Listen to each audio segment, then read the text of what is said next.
Since the Russian invasion began, Ukrainians have shared recipes for making Molotov cocktails and instructions for driving abandoned troop carriers. They've used encrypted apps to coordinate tactics and to ask Russians to stand up to their government, who in turn have staged protests in Moscow and other cities. Though it may end up losing in the battlefield, Ukraine has been able to show the world the brutality and folly of the Russian attack, which is only possible because everyday citizens have maintained access to the internet.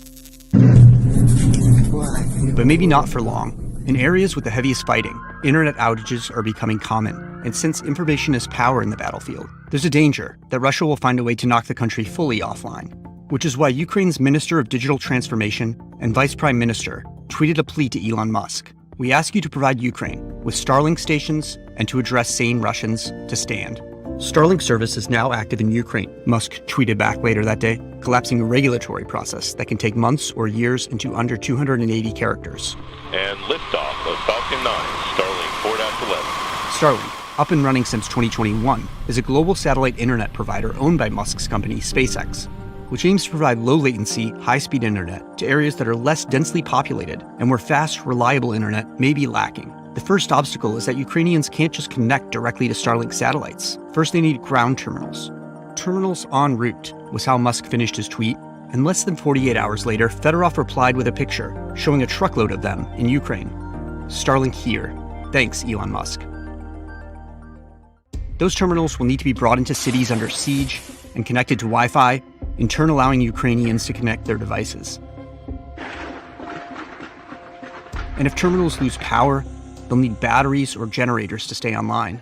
But if the terminals can be installed and maintained, Starlink could provide a digital lifeline to some Ukrainians.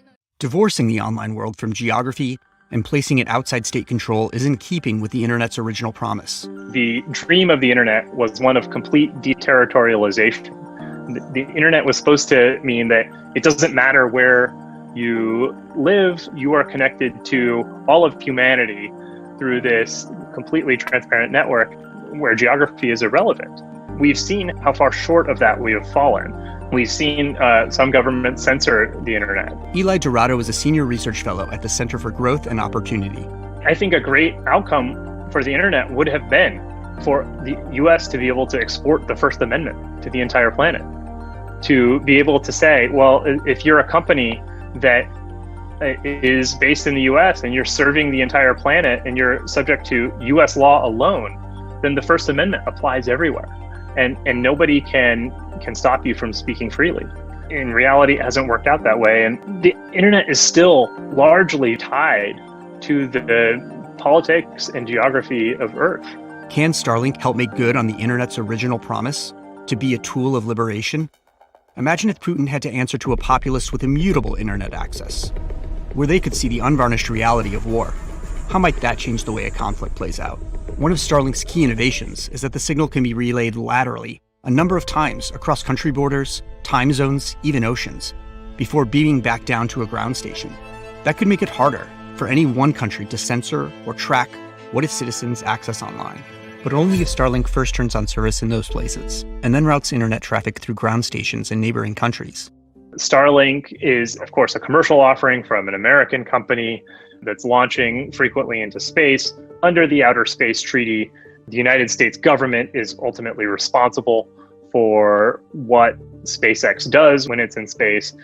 While the technology would allow for it, Starlink may not turn out to serve that grand purpose. So far, it's only available in countries that welcome its presence, but the technology holds promise. Satellite internet might one day offer an uncensored alternative for people living in hermit kingdoms, behind great firewalls, or on information islands. And every day, Ukrainians are putting truth to power, coordinating their defense, appealing directly to Russian kinship and a common humanity, rallying people to their cause, showing the devastating cost of war. Starlink could help them to prevail in that battle.